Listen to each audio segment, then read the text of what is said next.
My name is Major Jason Wright. I'm an Army Judge Advocate, and I represent detainees currently held in Guantanamo Bay, Cuba. I am speaking to you here in my official capacity as a defense attorney. I represent an Afghan villager by the name of Obaidullah.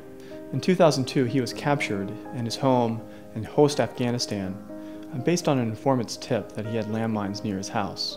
And he's now been held in Guantanamo Bay for 12 years without trial. At the time that this young man was captured in the middle of the night peacefully, he had a sack put over his head, and he was beaten by U.S. soldiers. At that point, he was taken to a small Army base near where his home was.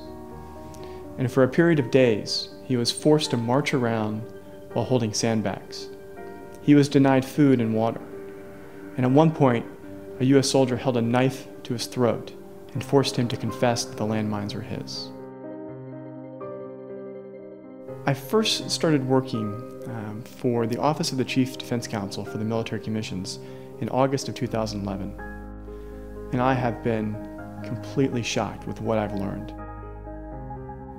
There are still concerns that we have that the conditions of confinement in Guantanamo Bay, that the treatment of prisoners by the United States still arises to a level of cruel and inhuman treatment.